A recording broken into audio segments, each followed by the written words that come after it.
देश के अन्य भागों की तरह जम्मू कश्मीर में की 5 लोकसभा की जो सीटें हैं उनमें चुनाव प्रचार शुरू हो चुका है। कई जगह नॉमिनेशन हो चुके हैं, कई जगह होनी है।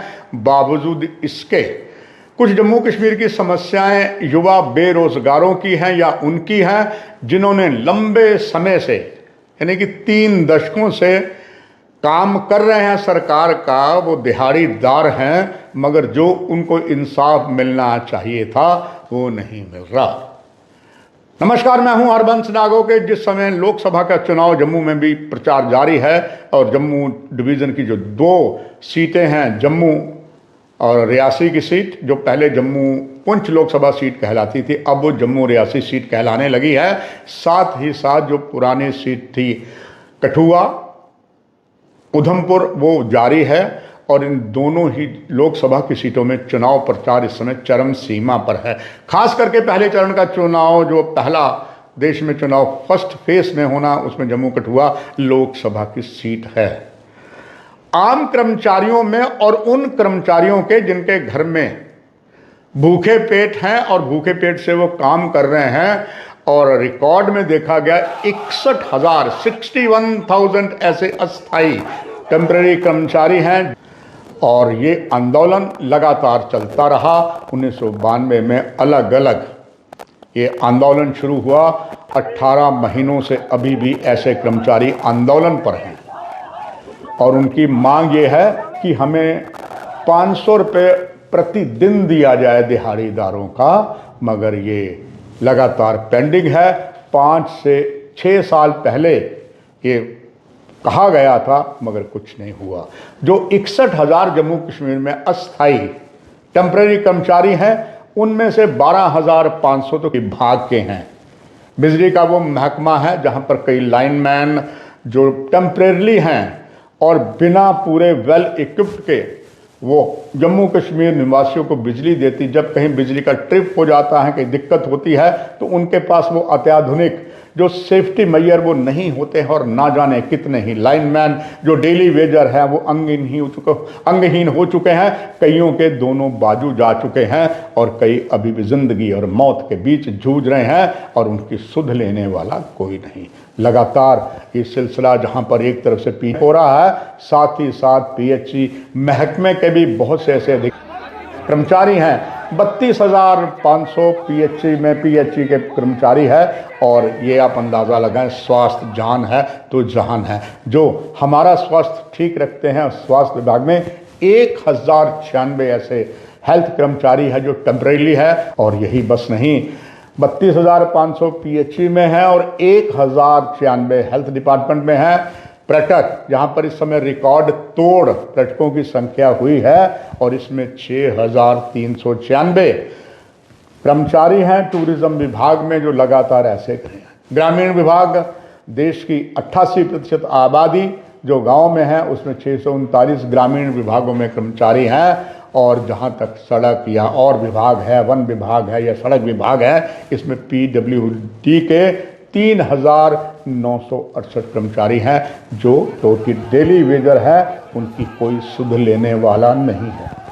जब लगातार आंदोलन चलता रहा तो 2021 में भारतीय जनता पार्टी ने एक कमेटी बनाई और इस कमेटी में एक समय जांबाज नेता रह चुके, मंत्री रह चुके श्यामलाल शर्मा, जो कांग्रेस में थे और उनका कांग्रेस में एज ए विधायक, एज ए मंत्री बहुत सम्मान था, चूँकि वो कर्मचारियों के लिए पूरी तरीके से सरकार से भिड़ जाते थे, चाहे वो अपनी सरकार है। मैंने ऐसे कई दृश्य श्यामलाल शर्मा के जो कांग्रेस में थे, कांग्रेस और नेशनल कॉन्फ्रेंस की जो सरकार थी तब भी मैंने देखा, और जब पीडीपी कांग्रेस की सरकार थी तब भी देखा। श्यामलाल शर्मा मंत्री भी रहे, बेबाक थे। मगर जैसे ही वो भारतीय जनता पार्टी में इस जानदार मंत्री ने बहुत अच्छे काम किए और इसलिए भारतीय जनता पार्टी ने उन्हें एक पद भी दिया। और उन्होंने हाल में जो कोविड महामारी फैली तो उसमें भी एक कमेटी में वो लाए गए थे। तब हमारा स्वास्थ्य विभाग पटरी से उतरा हुआ था। उन्होंने बहुत काम किया, चूँकि आप भी जानते he was an x health minister also.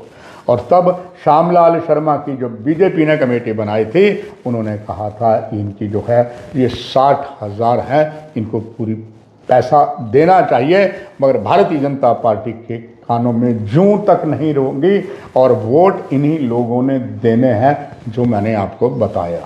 तो क्या ऐसे में इतना बड़ा आक्रोश और हमें पूरा सम्मान अपने आदरणीय प्रधानमंत्री का है जो गरीबों के मसीहा हैं, गरीबों को मुफ्त राशन देते हैं, बिजली का कनेक्शन भी देते हैं, गैस भी देते हैं, मगर इन कर्मचारियों का क्या हो गया? क्या इस सरकार से ये बात जा सकती है तय कि दर्द नहीं आया? और क्या समझते हैं कि इतने बड़े कर्मचारी जो हैं इतना ज़्यादा सौतेली माँ का व्यवहार सहते हुए दोनों लोकसभा की सीटों में भारतीय जनता पार्टी को फिर वो चुनेंगे?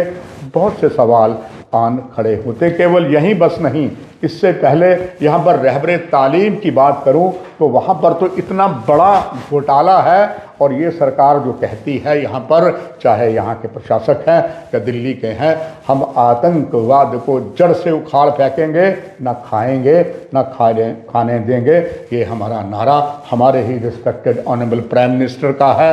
मगर यहाँ पर तो हर तरफ से करप्शन ही करप्शन है और जिन्होंने जमकर करप्शन की केस तो उन पर लगे हैं, मगर एक भी ऐसा बहुत बड़ा नेता सलाखों के पीछे नहीं है और ना ही उन पर पूरे आरोप तय किए हुए हैं।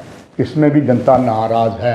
रहबे तालीम की बात करें तो तब यहाँ पर जब पीडीपी और कांग्रेस का यहाँ पर समर्थन था, उनके साथ सरकार बनी थी, तब वहाँ पर कुछ मोबाइल टीचर का पैटर्न था रहबरे तालीम के अंदर, सर्व शिक्षा अभियान के अंदर, और उसमें ये खास करके जो आज देश के प्रधानमंत्री ने या देश की सरकार ने और केंद्रीय गृह मंत्री जो यहाँ पर बकरवाल को पहाड़ियों को दर्जा दिया, वो अपने आप में एक काबिल तारीफ है। और वहाँ पर भी जो ओबीसी है या स्टूल ट्राइब है, उनके लिए एक मोबाइल स्कूल खोले गए थे और उनको मोबाइल टीचर भी दिए जाते थे, पढ़े लिखे होते थे, मोबाइल स्कूल थे। मगर हुआ क्या? शुरू में तो भर्ती हो गई, बाद में भर्ती रोक दी गई।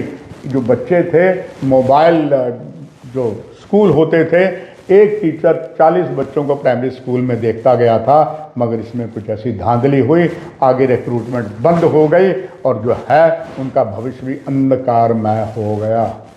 सरकार इस पर भी आंखें मूंदी बैठी है। अभी भी कहा जाता है जब जागो तभी सवेरा। अभी दोनों लोकसभा की सीटें जो जम्मू डिवीज़न की हैं उनमें भी मतदान होना है।